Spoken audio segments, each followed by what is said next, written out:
প্রথম অনুরোধ রাখবো যে বক্তব্য শুরু করবার আগে, সেটি হচ্ছে যে সবাই মোবাইলটা আমরা একটু হাতছাড়া করি। হাতছাড়া মানে পকেটে রাখি আর কি, অন্য কাউকে দিতে বলছি না। এটা কি আমি আশা করতে পারি কিনা? তাহলে আমি হাত দেখতে চাইবো। এখানে রাফলি ধরে দিচ্ছি যে 3000 এখানে আমরা আছি, তাহলে 6000 হাত। আমি ডান কিংবা বাম কোনো হাতেই আমি মোবাইল দেখতে চাই না। আমি ছেড়ে ফেলেছি, মোবাইল দিয়ে দিয়েছি। Very good. আর একটা জিনিস আমি দেখতে চাই, সবাই ডান হাতে এরকম একটা আইডি আমরা দিয়েছি, এইটা একটু আপনারা সবাই একটু ধরেন, ডান হাতে একটু উঁচু করে মাথার কাছাকাছি একটু দেখতে চাই। ক্যামেরা যারা আছেন দায়িত্বে, আমি চাইবো যে আপনারা এই ভিডিওটা একটু নেন, কারণ আমাদের পরিচয়ের একটা বড় সংকট।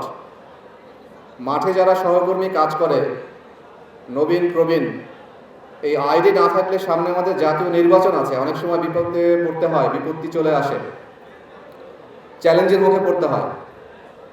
ভিডিওটা একটু ধারণ করে নেন, একটু ধরে রাখেন কষ্ট করে। সাউন্ডের দায়িত্বে যিনি আছেন আমাকে কনফার্ম করেন যে একদম পিছন পর্যন্ত আমার কথা শোনা যাচ্ছে কিনা। Very good. এরপরে আইডি ছেড়ে দিয়ে এরকম একটা ক্যাপ সবাই পেয়েছেন, মাথা থেকে একটু খুলেন দেখি। এবার আর একটা ভিডিও হোক, আমার মনে হয় সবাই একটু নাড়াচাড়া করেন আর ক্যামেরা একটা ঘুরুক।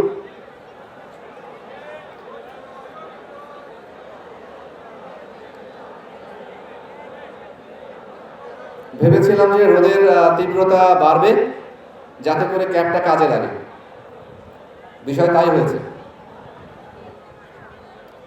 Thank you so much. আমি কি আশা করতে পারি যে পিছনে যারা আছেন তারা সাইডে ডানে বামে সামনে চলে আসছেন?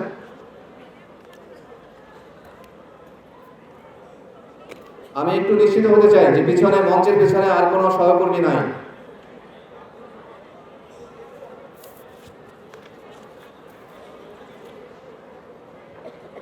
সাধারণত ইম্প্রোভাইজড স্পিচ দেই, সবসময় মুখে যা আসে তাই বলি। আজকে মোটামুটি কথা যেন লেফট রাইট কোনো দিকে বাইরে না যায়, এজন্য কি বলবো মোটামুটি একটা আউটলাইন নিয়ে আসছি। আমি আমার বক্তব্য চলাকালীন সময় আশা করব যে আপনারা দয়া করে ডান বামে কথা বলবেন না, গল্প করবেন না। আপনি হয়তো গুরুত্বপূর্ণ কথা বলছেন, কিন্তু আপনার এই কথা বলবার কারণে পাশের ব্যক্তিটি ঠিকঠাক শুনতে পাচ্ছে না, রাইট?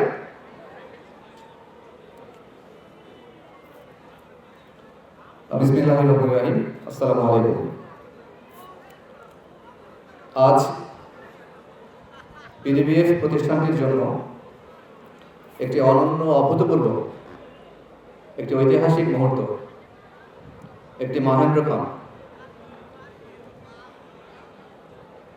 এই শুভক্ষণে পিডিবিএফ এর সকল পর্যায়ের সহকর্মীদের প্রতি, যারা এখানে উপস্থিত আছেন এবং যারা অনুপস্থিত, সবাইকে আমি শুভেচ্ছা এবং অভিনন্দন জানাচ্ছি। প্রিয় সহকর্মীবৃন্দ, বক্তব্যের শুরুতেই মহান রব্বুল আলামিনের নিকট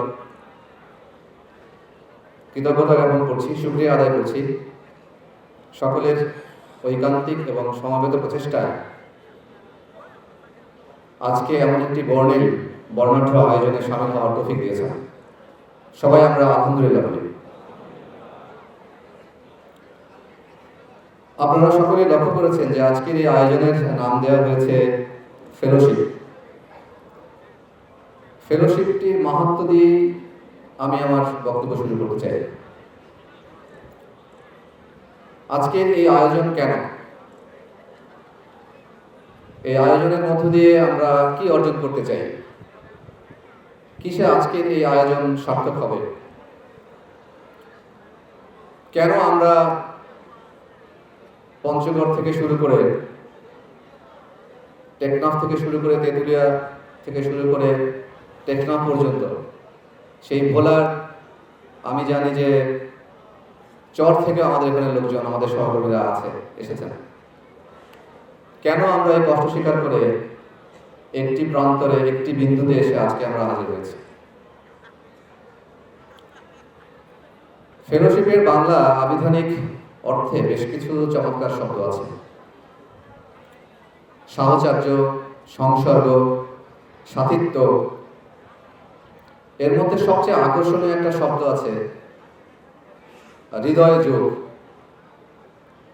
ইংরেজিতে আমরা কাছাকাছি একটি শব্দ ব্যবহার করি ফেলোফিলি, যেটা ভ্রাতৃত্ববোধ। একটা হেলদি সোসাইটির জন্য, একটা হেলদি অর্গানাইজেশনের জন্য এই ভ্রাতৃত্ববোধ, ফেলোশিপ, ফেলোফিলি অত্যন্ত ক্রুশাল। পারস্পরিক বোঝাপড়ার মাধ্যমে এটি সহযোগিতা বাড়ায়,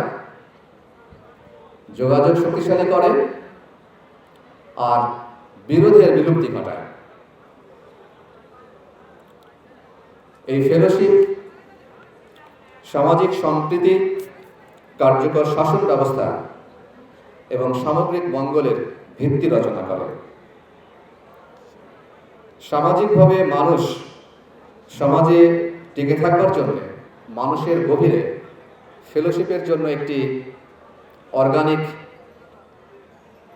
ডিমান্ড এটি কাজ করে। এটি মানুষের সুখ দুঃখ ভাগাভাগি করার সক্ষমতা দেয়, সহযোগিতার ক্ষেত্র তৈরি করে, আচরণকে মানবিক করে, ব্যক্তিগত ও সাংগঠনিক লক্ষ্য অর্জনে সহজতর করে তোলে। সুতরাং ফেলোফিলিংয়ের যে নির্যাস, সেই নির্যাসটি হলো যে প্রতিষ্ঠানকে টেকসই করবার জন্য, কার্যকর করবার জন্য, সহানুভূতিশীল করবার জন্য আমাদের এই ফেলোশিপ, এই বোধ, এই অনুভূতি থাকা বাঞ্ছনীয়। আর এই ফেলোশিপটা গড়ে ওঠে ঐক্যের মধ্য দিয়ে। বিগত বছরখানেক ধরেই আমরা এই পরিবারের সদস্য যারা আছি সবাই কম বেশি একটা ট্যাগ লাইন ব্যবহার করছি, ঐক্য যেখানে, বিজয় সেখানে। আজকে এখানেও একাধিকবার এই শব্দটি উচ্চারণ হয়েছে। প্রকৃত অর্থে ভ্রাতৃত্ববোধ না থাকলে ঐক্য সৃষ্টি হবে না। এখানে হাজারো লোক আছেন, যদি মনের সাথে মনকে কানেক্ট না করতে পারেন তাহলে ইন পার্সন এখানে উপস্থিত থেকে আসলে কোনো লাভ নেই। কারণ আপনারা যদি মনের সাথে, হৃদয়ের সংযোগ না ঘটে, দেন হয়তো আপনি হাজারো মানুষের মধ্যে আছেন, এখানে হাজারো মানুষ আছে, কিন্তু you will be lonely in a crowd. আপনি জনতার ভিড়ে বড় একা বোধ করবেন, আপনি একটি দ্বীপের মতো বিচ্ছিন্ন একা হয়ে যাবেন। আমি পিডিবিএফে আপনাদেরকে ঐক্যবদ্ধ দেখতে চেয়েছিলাম, কিন্তু বড় বেদনার সাথে, বড় আফসোসের সাথে আমি বলতে চাই যে আপনাদের অনেকেরই এই উচ্চারণ, এই স্লোগান অন্তরের নয়, কেবল মুখের বুলি, which is a lip deep mere utterance, কেবল মুখ পর্যন্ত গভীর। আপনাদের মধ্যে কিছু লোভী, স্বার্থান্বেষী, দুষ্ট, মুনাফিক বললেও অত্যুক্তি হবে না, এমনভাবে বসবাস করে যে আপনারা তাদের থেকে বিযুক্ত হতে চান না অথবা বিযুক্ত হতে পারেন না। অত্যন্ত চতুরতার সাথে এই স্লোগানকে পুঁজি করে, এই স্লোগানকে ব্যবহার করে বিভেদ এবং বিভক্তির দেয়াল আরো উঁচু করবার কাজে লিপ্ত রয়েছেন। বিভেদ নয় ঐক্য, বিরোধ নয় শান্তি। খুব সম্ভবত এতে তাদের মন তৃপ্ত নয়। বিভেদকে পুঁজি করে যাদের ব্যবসা চলে, ঐক্য হলে তাদের তো সমস্যা হবেই। আমরা যতটা বিভেদের দেয়াল তৈরি করি, ঠিক ততটা ব্রিজ তৈরি করি না। প্রসঙ্গত এবার একটু রাজনীতির কথা বলি। আমি বরাবরই কিছুটা এই রাজনীতির প্রতি আমার কিছুটা অ্যাপেথি ছিল কিংবা এখনো আছে। এই মহাদেশের রাজনীতি ঐতিহ্যগতভাবে ক্ষমতার দখল আর সুবিধা ভাগাভাগির মধ্যেই সীমিত। এটা এরকম যে it's like sharing a birthday cake. আপনারা অনেকেই হয়তো নিরোধ সি চৌধুরীর নাম শুনে থাকবেন, আপনারা জানেন। তার লেখা নিয়ে সমালোচনাও আছে বেশ। আত্মঘাতী বাঙালি বলে তিনি যে শব্দযুগল ব্যবহার করেছেন তা অনেকটা অপ্রিয় হলেও ঐতিহাসিক সত্য। তিনি গভীর পর্যবেক্ষণের সঙ্গে বাঙালির চরিত্রগত কিছু বৈশিষ্ট্য এঁকেছেন। এক, প্রথমত বাঙালিদের শৃঙ্খলার ঘাটতি থাকবে। দ্বিতীয়ত নিজের ক্ষতিতে বাঙালিরা তৃপ্তি বোধ করবে, অর্থাৎ এরা এমন সিদ্ধান্ত নিবে যা দিন শেষে নিজেদের ক্ষতি ডেকে আনে। তৃতীয়ত এদের আত্মসমালোচনার বেশ অভাব। চতুর্থত এরা খুবই নিচু এবং কাপুরুষোচিত ষড়যন্ত্রে লিপ্ত থাকে। পিডিবিএফে আমার কর্মকালের এই 1 বছরের অভিজ্ঞতায় মনে হয়েছে আত্মঘাতী বাঙালির ন্যায় বলা যায় আত্মঘাতী পিডিবিএফ। যদি তাই না হয় তাহলে আজ যে আমরা রজত জয়ন্তী উদযাপন করছি, যে 25 বছর পার করছি, এই 25 বছর পরে এসেও এই প্রতিষ্ঠানের যে তারুণ্য থাকবার কথা, যে দীপ্তি থাকবার কথা, যে শক্তি থাকবার কথা, যে সামর্থ্য থাকবার কথা, তার কোনোটি নেই। আর তা নেই বলেই এই প্রতিষ্ঠানে উপযুক্ত জায়গায় এখনো এর প্রধান কার্যালয় নেই। নিয়মিত কোনো নিয়োগ নেই, নিয়মিত পদোন্নতি নেই, কাঙ্ক্ষিত উন্নতি নেই। যেই মাত্রায় প্রয়োজন সেই মাত্রায় শৃঙ্খলা ও আনুগত্য নেই। সমাজে অন্য 10টা সরকারি প্রতিষ্ঠানের মতো এই প্রতিষ্ঠানের সহকর্মীদের সামাজিক মর্যাদা নেই, গ্রহণযোগ্যতা নেই। সরকারের কাছ থেকেও তেমন কোনো আনুকূল্য নেই। তবে আবার অনেক কিছু আছে, যেমন অন্তর্কলহ আছে, অন্তর্দ্বন্দ্ব আছে, বিভেদ আছে, পরস্পরের সাথে ষড়যন্ত্র আছে, শত্রুতা আছে। এর সব কিছুই নিজেরা আমরা নিজেদের সাথেই করছি। এর সব কিছুই আত্মঘাতী। প্রসঙ্গত বাঙালিদের আরেকটি বৈশিষ্ট্য লর্ড ক্লাইভ তার লেখায় খুব ভালোভাবে উল্লেখ করেছেন। বাঙালিরা নিজেদের পতন দেখতে বেশ পছন্দ করে। স্বাধীন বাংলার শেষ নবাব সিরাজ দৌলাকে যখন গ্রেফতার করে ইংরেজ সৈন্যরা অত্যন্ত ডিসগ্রেসফুল ম্যানারে যখন টেনে হেঁচড়ে নিয়ে যায়, তখন যত বিপুল সংখ্যক বাঙালি কেবল মজা দেখবার জন্য ভিড় করেছিল, তারা যদি একটা করে ঢিল ছুড়ত তাতে ইংরেজ সৈন্যরা লেজ গুটিয়ে পালাতে বাধ্য হতো। কিন্তু ইতিহাস সেভাবে রচিত হয়নি।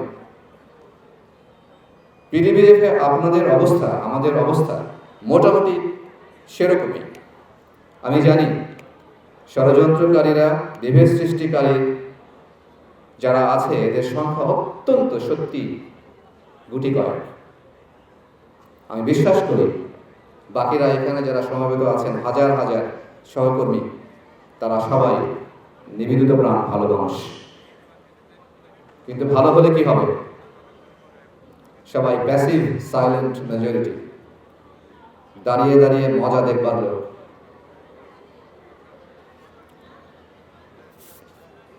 রাষ্ট্রবিজ্ঞানী অ্যারিস্টটলের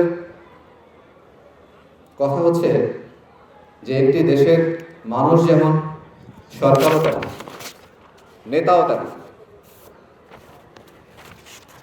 লাইক পিপল লাইক গভর্নমেন্ট। আমরা সবাই জানি যে দুধ ছাঁকলে ঘি আসে, পানি ছাঁকলে পানি আসে, একটু বেটার পানি, নাকি? সবাই একমত? সবাই একেবারে স্থির হয়ে গেছে। নেতারা তো আমাদের আসমান থেকে নাজিল হন না, আমরাই আমাদের ভেতর থেকে তাদেরকে ছেঁকে আনি। সামনে আপনাদের যতদূর জানি যে পিডিবিএফ কর্মী কল্যাণ ঐক্য পরিষদ নির্বাচন আছে। এই কর্মী কল্যাণ ঐক্য পরিষদের নির্বাচন হোক আর চাই জাতীয় নির্বাচন হোক, আমরা যেমন চাইব আমাদের নেতারা তেমনই হবে।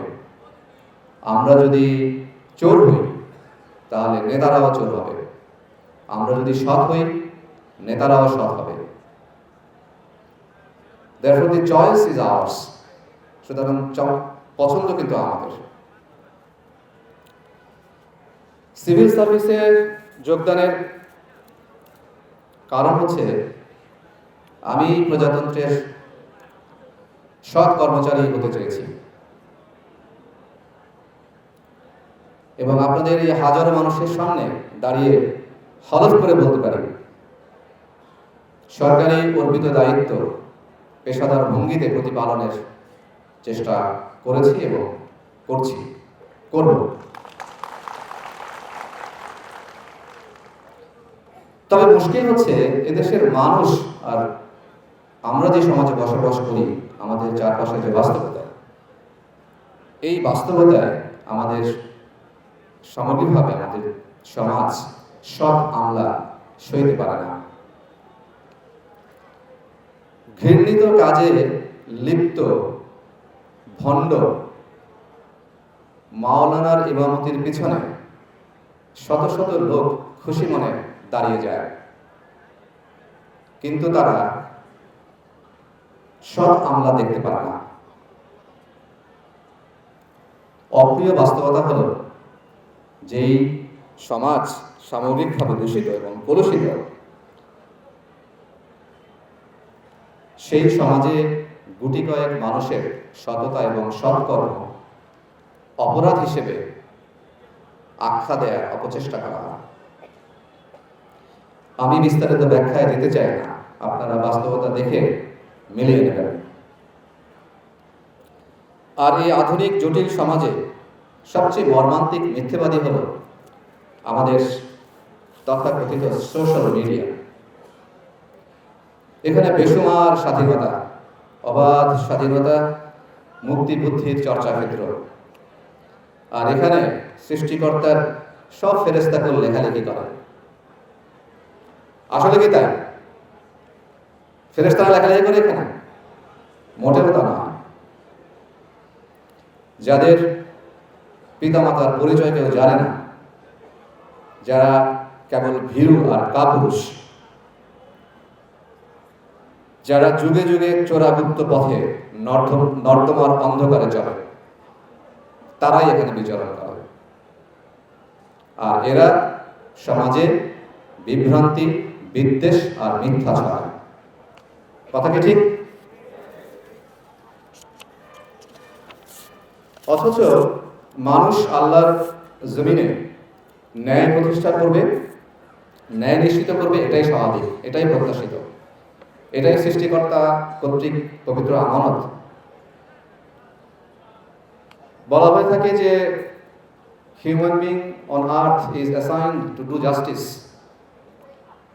If he does not do justice, then the ultimate justice comes from the sky, যেটাকে নেমেসিস বলে। যদি মানুষ ন্যায় নিশ্চিত না করে তাহলে আসমান থেকে, আল্লাহর পক্ষ থেকে অনিবার্য যে বিষয় সেটি নেমে আসে। যুগে যুগে নবী রাসূলগণ সৃষ্টিকুলকে শৃঙ্খলায় সুপথে আনতে, হেদায়েতের পথে আনতে পৃথিবীতে এসেছেন। ইতিহাস দেখলে দেখা যায় হেদায়েত অবশ্য সবার নসিবে হয় না, সুপথে আলোর পথে সবাই ফিরতে পারে না। যেমন কয়লা ধুইলে ময়লা যায় না, যেমনটা আজান শুনলেই কল্যাণের পথে সবাই ধাবিত হয় না। তবে পিডিবিএফে আর নূতন করে ডাকা হবে না। বিগত 1 বছর বহুভাবে বহুবার সুপথে আলোর পথে ফেরার ডাক দেওয়া হয়েছে। যথেষ্ট হয়েছে, আর নয়, হিসেব এবার বরাবর। যার যার আমলনামা তার তার, যার যতটুকু দায়িত্ব তার ততটুকু দায়। ইংরেজিতে বলে, sins done 2 by 2 will be paid 1 by 1। আপনারা জোড়ায় জোড়ায় অন্যায় করবেন, আর হিসেব নেওয়া হবে একটা একটা করে।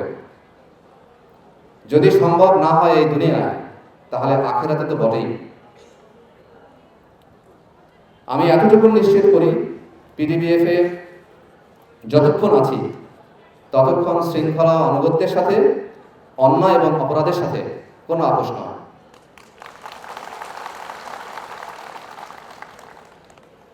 এখানে পিডিবিএফ এর আমার অনেক স্থায়ী, অস্থায়ী, অথচ নীরব নিবেদিত প্রাণ সহকর্মী আছেন।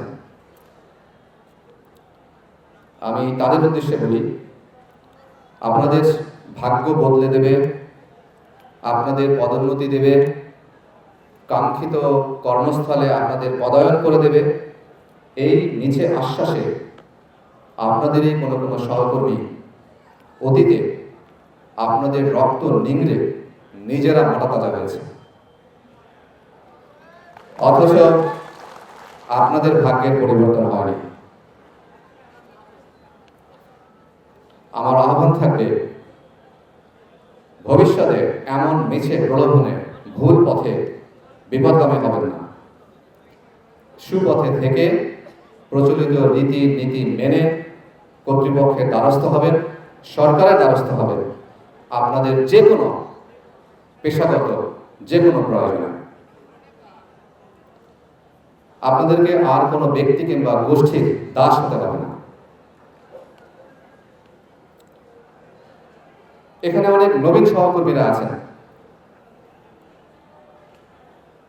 যারা সম্প্রতি কর্মে যোগদান করেছেন।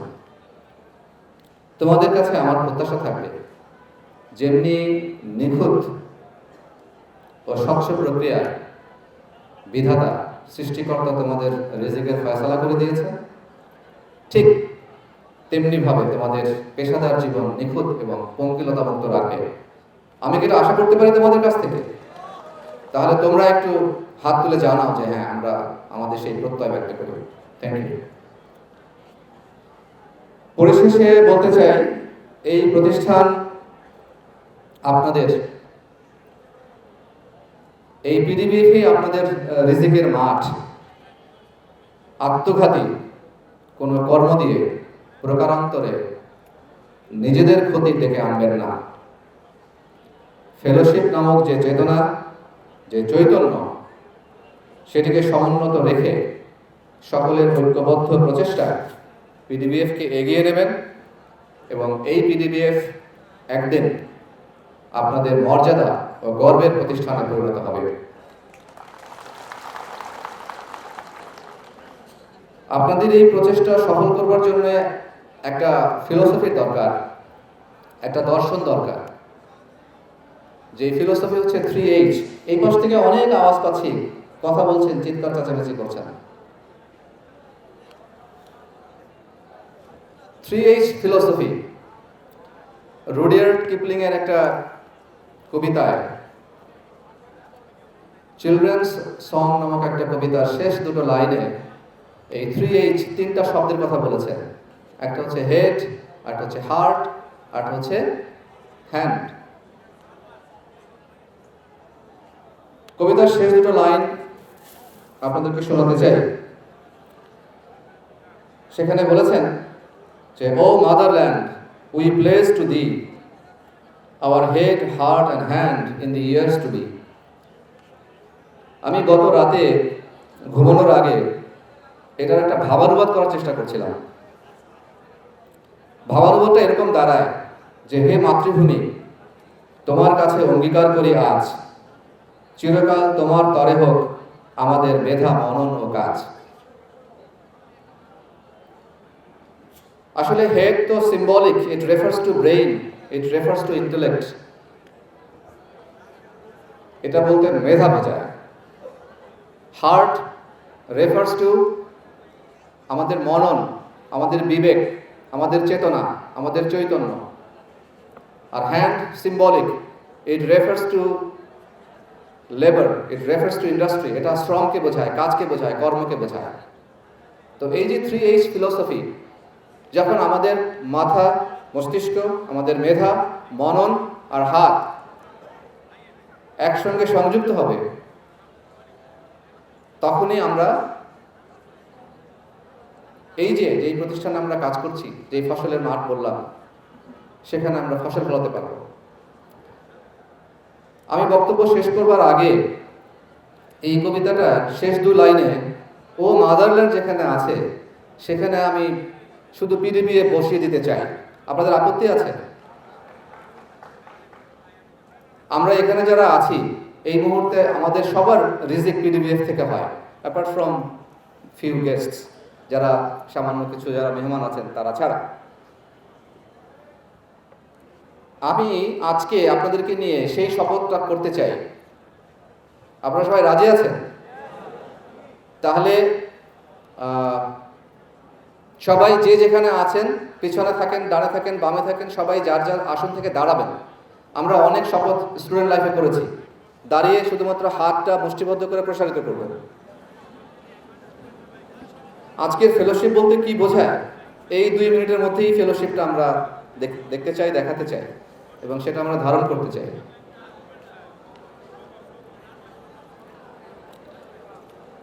আর স্ক্রিনে থাকতে পারে, আমি স্ক্রিনে সাহায্য চেয়েছিলাম।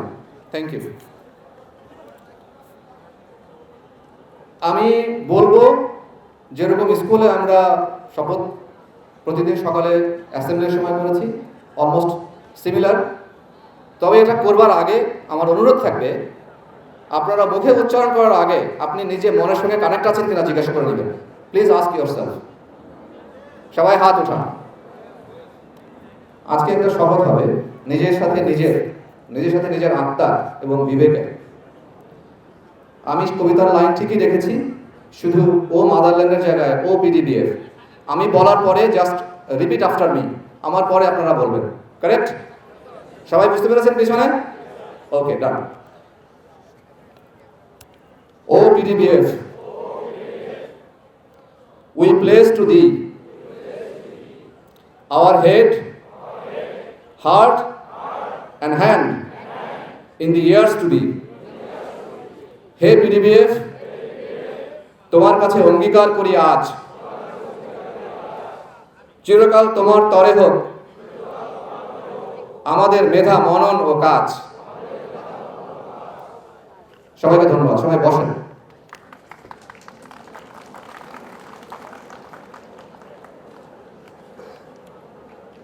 আশা করি এই 1 মিনিটের এই শপথ বাক্যটি জীবনের এই পর্যায়ে এসেও আমাদের চেতনাকে, আমাদের চৈতন্যকে জাগিয়ে তুলবে।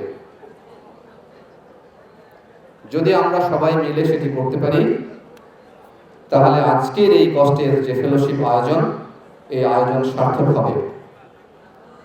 আমি চাই আপনাদের সকলের ঐক্যবদ্ধ প্রচেষ্টায় পিডিবিএফ প্রাতিষ্ঠানিক উন্নয়নের সর্বোচ্চ শিখায় পৌঁছবে। আপনারা তখন গর্ব করে বলতে পারবেন যে we are the members of PDBF. ঠিক আছে? আপনাদের সকলের মঙ্গল কামনা করছি। সকল পর্যায়ে সহকর্মীবৃন্দ যারা দূর দূরান্ত থেকে কষ্ট করে এসে আমাদের এই আয়োজনকে, আপনাদের এই আয়োজনকে, এই পরিবারের আয়োজনকে সার্থক করেছেন, সবাইকে ধন্যবাদ এবং কৃতজ্ঞতা জানাই। এবং এই আয়োজনকে, এই ভেন্যুকে, এই প্রস্তুতি বড় কর্মযজ্ঞকে সফল করবার জন্য আমার যেসব সহকর্মীরা সকল পর্যায় থেকে কন্ট্রিবিউট করেছেন, অবদান রেখেছেন, যে সমস্ত প্রতিষ্ঠান এই আয়োজনকে সার্থক করবার জন্য ভলান্টারিলি আমাদের পাশে দাঁড়িয়েছেন, সকল প্রতিষ্ঠানকে, সকল ব্যক্তিকে এবং সকল সদস্যকে আবারও ধন্যবাদ এবং কৃতজ্ঞতা জানিয়ে আবারও আপনাদের সকলের মঙ্গল এবং উন্নতি কামনা করে, সুস্বাস্থ্য কামনা করে আমার বক্তব্য শেষ করছি। আপনারা আমার বক্তব্য শেষ হওয়ার পরেই, আপনারা জানি আপনাদেরকে ধরে রাখা খুব কঠিন হবে, তবে অনুরোধ জানাবো যে আমাদের আয়োজনের এই ভেন্যুতে অনেক শর্টকামিংস আছে, অনেক সীমাবদ্ধতা আছে। নিজের পরিবারের আয়োজন মনে করে আপনারা সহনশীলতার সাথে বিষয়টিকে দেখবেন, আমাদের আয়োজনের শর্টকামিংসগুলোকে, দুর্বলতাগুলোকে ক্ষমা সুন্দর দৃষ্টিতে দেখবেন, আর এটি নিজেদের আয়োজন মনে করে আপনারা সবাই উপভোগ করবার চেষ্টা করবেন। আমাদের পরবর্তী দুপুরে নামাজ এবং বিরতির পরে, লাঞ্চের পরে আমাদের সাংস্কৃতিক অনুষ্ঠান আছে। আপনাদের সবাইকে নিয়ে এইরকম একটি সুশৃঙ্খল পরিবেশে, যখন আমরা মোবাইল ব্যবহার করব না, তখন এমনি পরিবেশ কিন্তু সুশৃঙ্খল হয়ে যায়। আমি আশা করব যে আপনাদের এই শীতের এই ভোরে বা রাতে কষ্ট করে জার্নি করে আপনারা এসেছেন, আবার আজকে রাতে কষ্ট করে আবার স্ব কর্মস্থলে ফিরে যাবেন। আমি চাই যে আপনারা সুস্বাস্থ্য নিয়ে আপনাদের কর্মস্থলে ফিরতে পারবেন ইনশাআল্লাহ।